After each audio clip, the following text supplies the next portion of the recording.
All right, I am fortunate to be joined by the voice of the Rams, Brian Roth. Brian, thank you so much for doing this. I was going through your bio and I realized you've been a part of CSU broadcasts now for over 20 years. It's starting to add up, but it says your first season on the sideline was 2001, which coincidentally that season kicked off with the Rocky Mountain Showdown. Do you remember that season at all? So, '01 was that 42-35? They run together. What was the score of that game? It was actually 41-14 CU. CSU was number 24 going into the Oh, game, but it was right. one of 6 consecutive years where one of the teams was ranked, one of the other teams was unranked, and the ranked team lost all 6 matchups. Right. No, unbelievable games back in the early 2000s. And yeah, I had a front row seat on the sideline back then with Wyatt Thompson and Rich Berkhamshaw in the booth. But yeah, that's a it seems like another lifetime ago, Justin, when you start talking about 2001. I was just a young pup back then, and now little bit of gray in the hair and all that stuff. And obviously, my personal life is much different with a wife and 3 kids. But been with Colorado State a long time. In fact, I over COVID, I went back and I put on an Excel spreadsheet of every game I've been on the radio call, whether it be as a women's basketball sideline reporter or the actual voice of the Rams. And um, I think I'm going to get to, if I do every game this year, I think I'll get to about 985, I think it is. So Holy cow. I'll go over the thousand game broadcast mark next year of my CSU broadcasting career. So that'll be a milestone that it'll be interesting when that happens, because then it means I'm really old.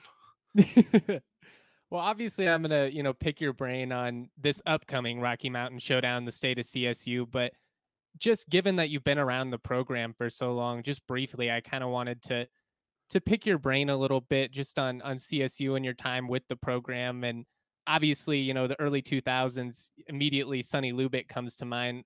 What sticks out the most to you about just working around the program during that time? Well, I mean, the winning and conference championships and bowl games. And I was fresh out of college, and that's done 2 years in a small market up northeast Colorado, cutting my teeth in radio. And then I get to Colorado State, and winning games, winning conference championships, going to big time bowl games. It was just the norm, and I didn't know there was anything different. Right. I mean, Yeah. and I started doing women's basketball then too, right at the end of, I didn't do Becky Hammond, but it was the Tom Collins was still there. And we went to the NCAA tournament, won NCAA tournament games my first couple years doing the women's game. And you're winning football, and it's just like, that's what it is. You win every single year in all the sports. Obviously, volleyball was winning it done back then. And then all of a sudden you weren't winning anymore. It's like, whoa, what's going on? And obviously, the football program has had some ups and downs since those stalwart sunny days that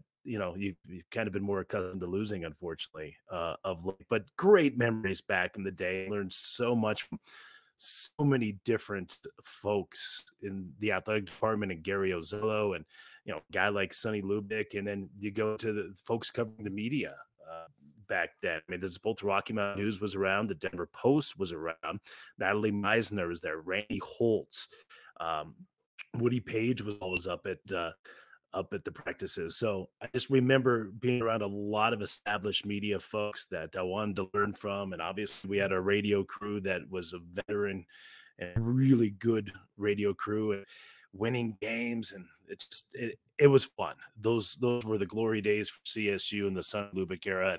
And I'm hoping with Jay Norvell, we can replicate that next day. This is kind of a difficult thing to answer or quantify, but just watching the program of late, one of the things that's kind of stuck out to me these last couple of years is it feels like CSU as a program, especially like if they get down 7, get down 10, they don't have that confidence like that they're going to come back and win. And the thing about winning teams is they always feel like they're in it. I don't know. I don't know when that flipped, but I do think that's a big part of turning things around for this program, just because it's not like they don't have talent. They clearly have talent, but how do you change that mindset, that like bad mojo that just seems to be associated with the program now for multiple coaching staffs. Yeah, I mean, you change it by winning, right? Yeah. And of course, that's the crux of Easier it. said I than mean, done, but yeah. right. And so, but you think back to like Jim McElwain when he got the program back going, and in 2012 they won a few games right at the end of the season to kind of build a little momentum. Then you looked at 2013, making it to a bowl game, and obviously what happened at the New Mexico Bowl against Washington State, where you win a game you had no business of winning, with the 14 with like 2.5 minutes to go in that game, and you end up winning in regulation, not even in overtime, but in regulation.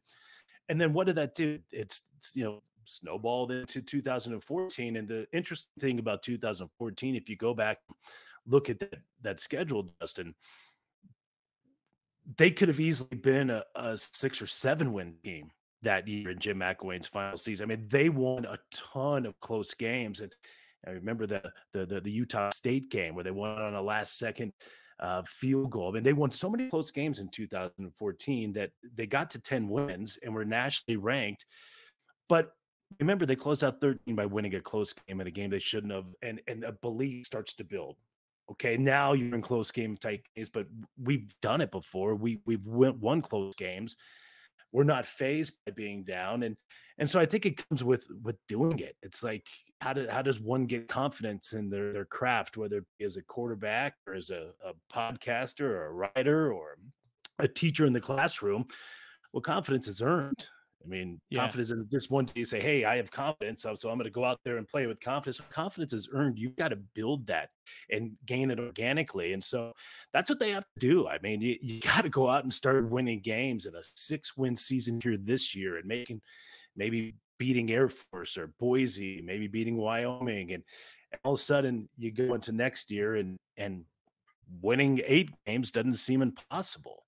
Winning 9 games doesn't seem impossible. Beating Boise again, if you happen to beat them this year, all of a sudden that's not a roadblock because that roadblock has already been kicked down. So you got to do it, but there lies the crux again. You got to go out and do it, and unfortunately, for whatever reason, CSU just hasn't been able to do that. I'm glad you brought up 2013 because I just so agree with you. I think it's that momentum that they established down the stretch. But I mean, a lot of people forget that 2013 season, it didn't necessarily start the way they hoped. I mean, they dropped a game at Tulsa that was very winnable. They lost a game Right. at home to San Jose State, who I think was maybe coached by Mike McIntyre at the time. Like they lost a game that they were in it against CU. Like that season very well could have crumbled. Boise State, I mean, it could have been a situation where like, you had these tough losses, you were in it, and unfortunately things didn't go the way you hoped right at the beginning, so you just threw in the towel. Instead, they respond down the stretch. They beat Wyoming, they beat Air Force in the same season for the first time in forever. I mean, that almost never happens, beating them both in the same year.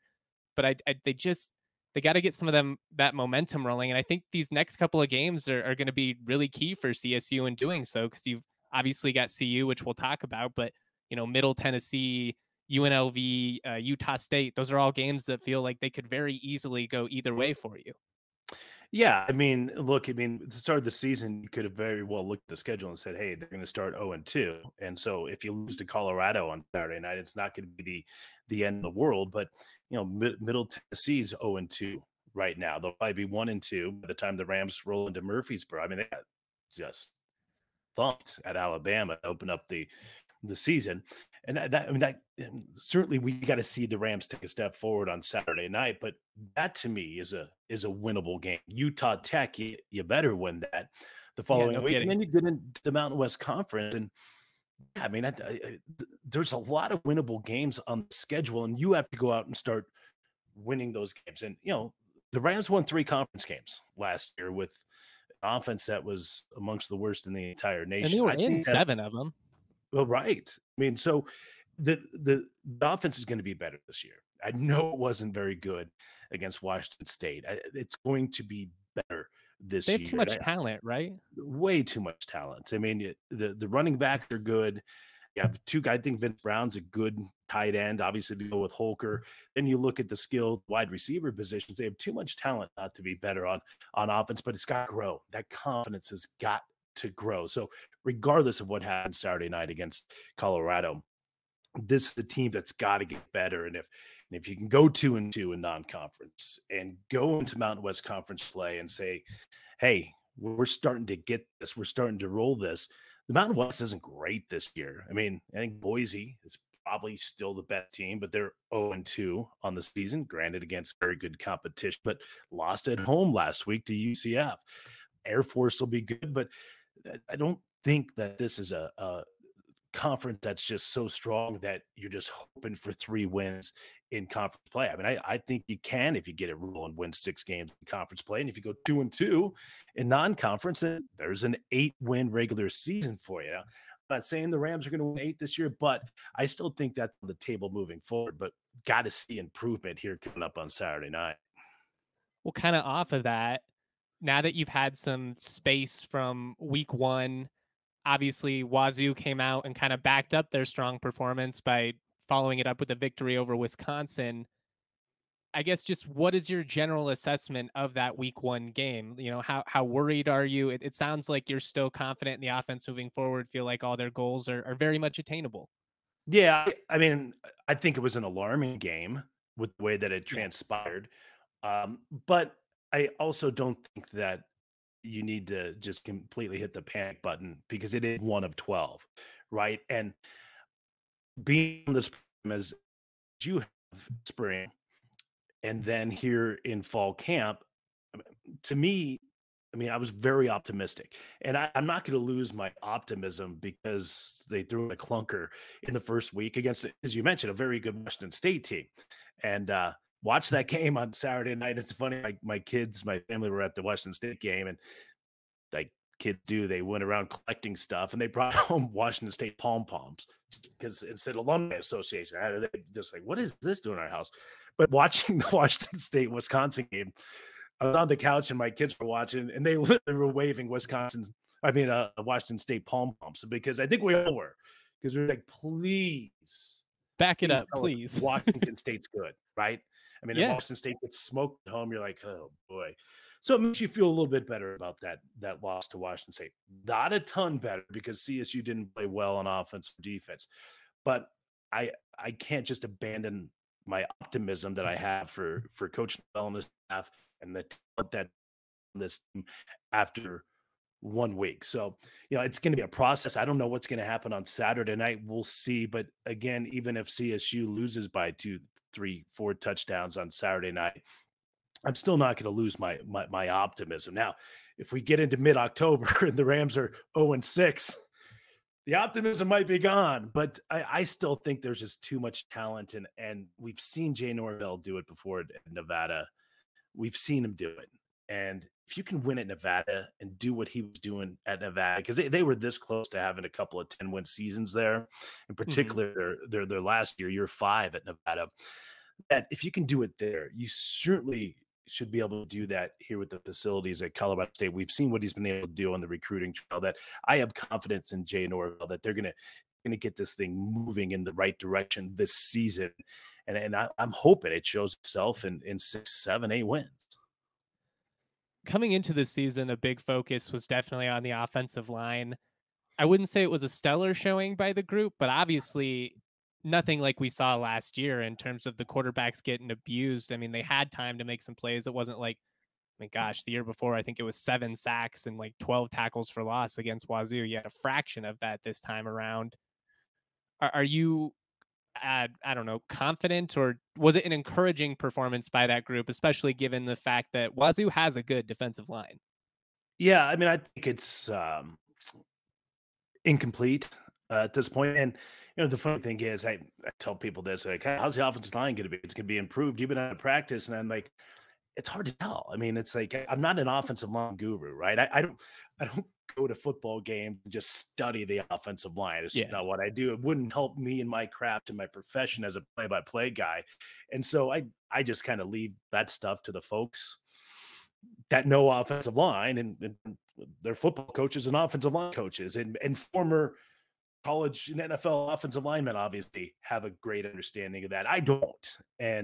But there were times it looked a little bit like last year. There was a couple jailbreaks. There was the fourth down.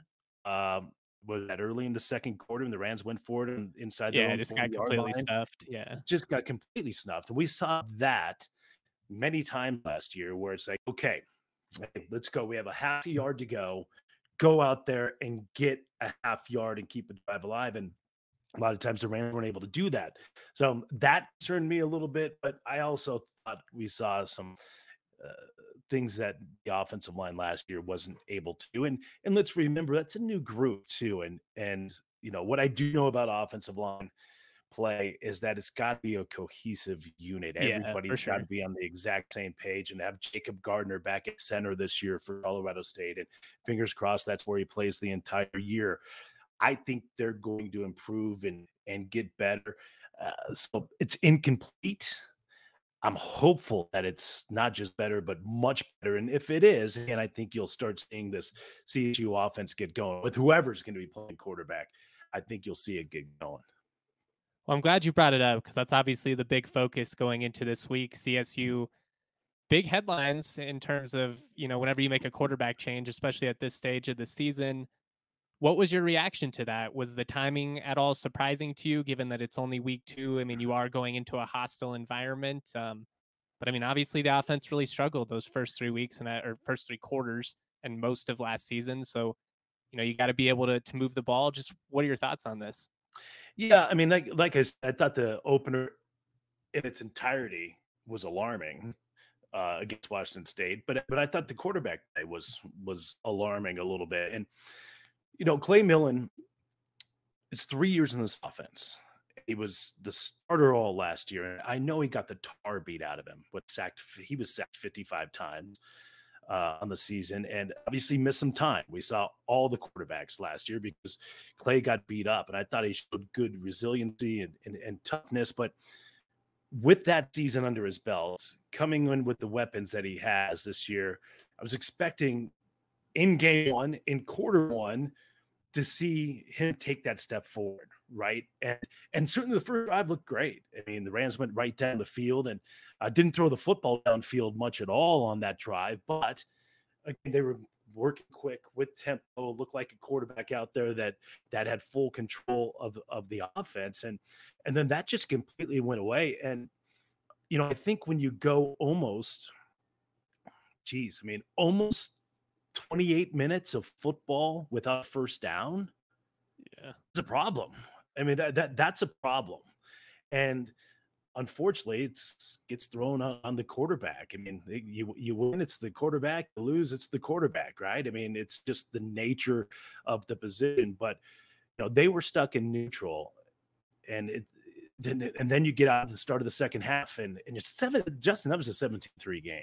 I know You're right in it, and you get the ball. I mean, you go down and you get the score a ball. touchdown. The complete, the context of that matchup completely shifts. Completely shift. Now, Washington State was by far a better team in the first half, but you can turn that thing around still at that point with a scoring drive to open up the third quarter. Well, they go 3 and out again.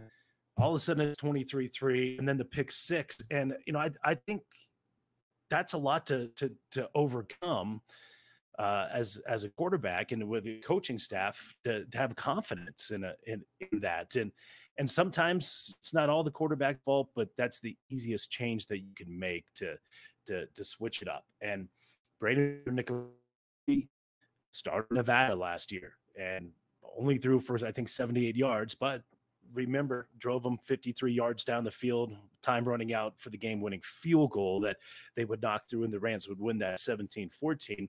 He has experience, played in 3 games last year, came in and threw the football downfield now in the Washington State game. Now, some of that's because of how the game had gone.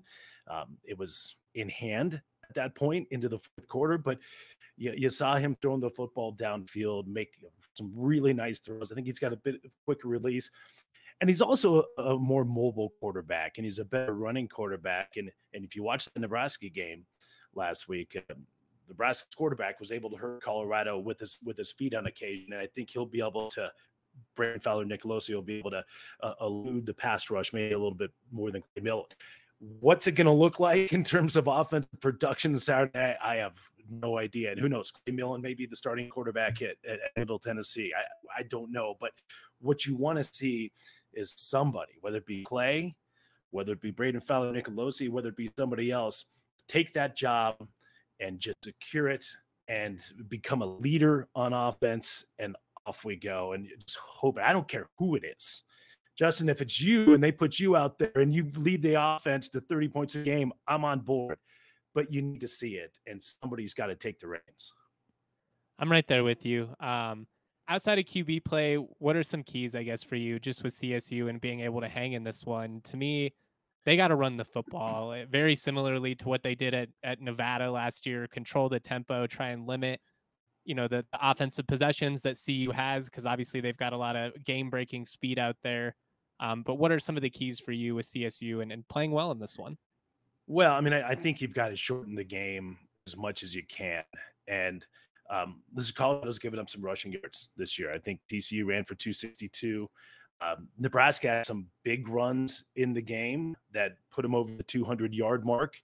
The defense for CU, that was consistently better against the run than they were the previous week against TCU. But you've got to be able to run the football.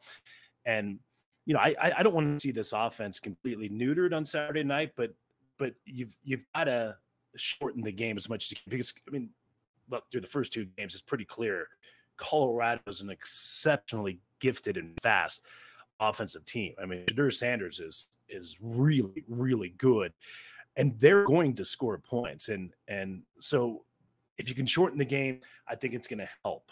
Obviously, you got to keep up with them offensively. There's just, you gotta.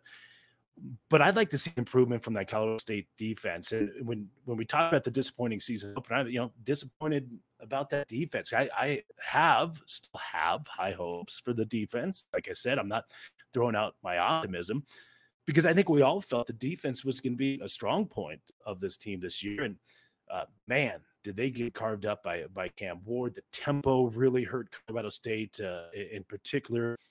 Yeah, that was alarming. Half. Yeah, it's just like, and they're out of position, and so hopefully they get stuff corrected where they're not going to shut down Sanders in Colorado, but if you can slow them down, have a run game to kind of shorten the game, and obviously got to come up with some turnovers, have to have some things go your way, and who knows? But that's kind of, I think, the recipe for success on Saturday night in a game in which you're now 24-point underdog, and nobody outside of CSU alums and people living in Fort Collins, nobody expects you to go and win that football game. It's going to be interesting, man.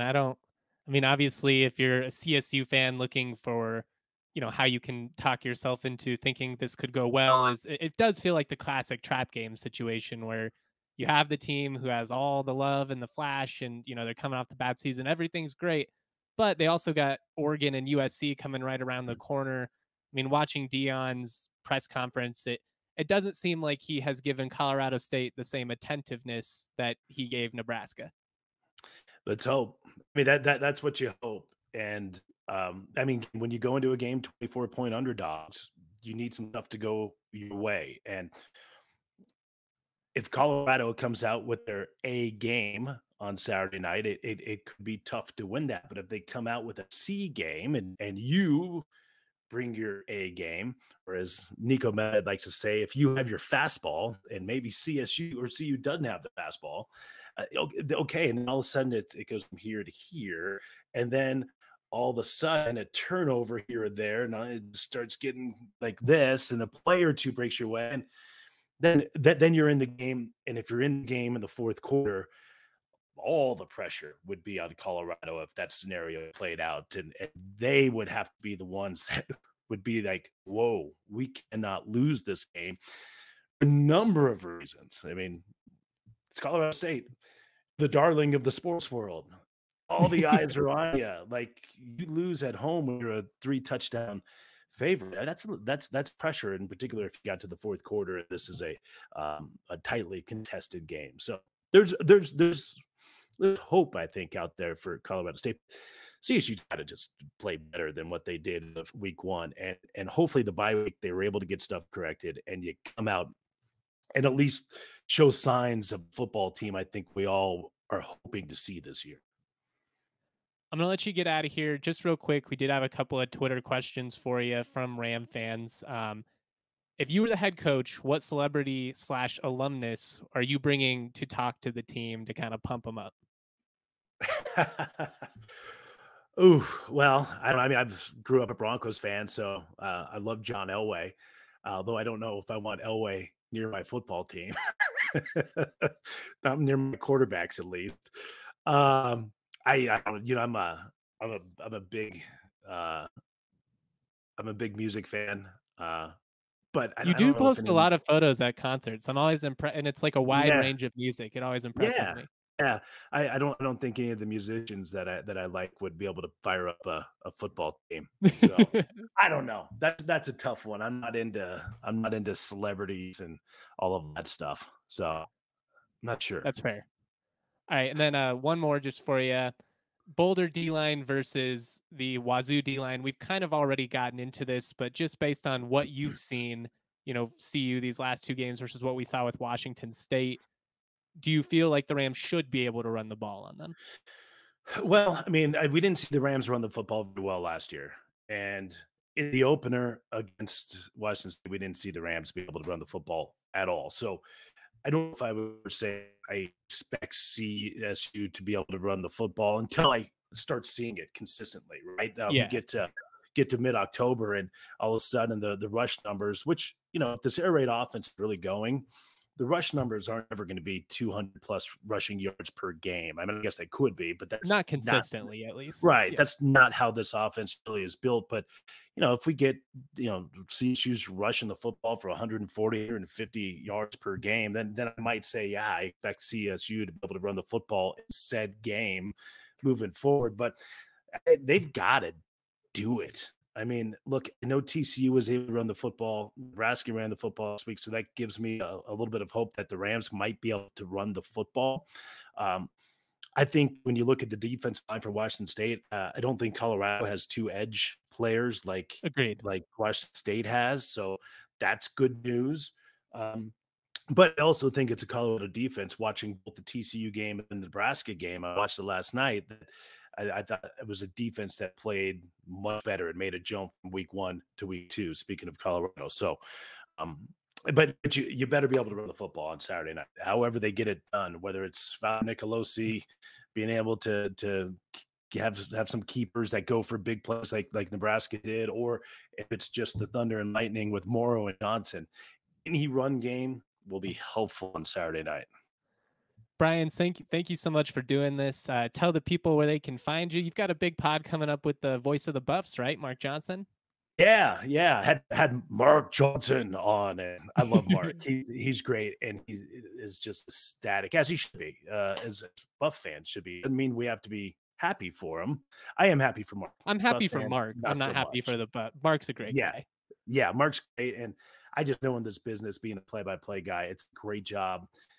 We all have any play-by-play guy just is really passionate about calling games and describing it for listeners on the radio.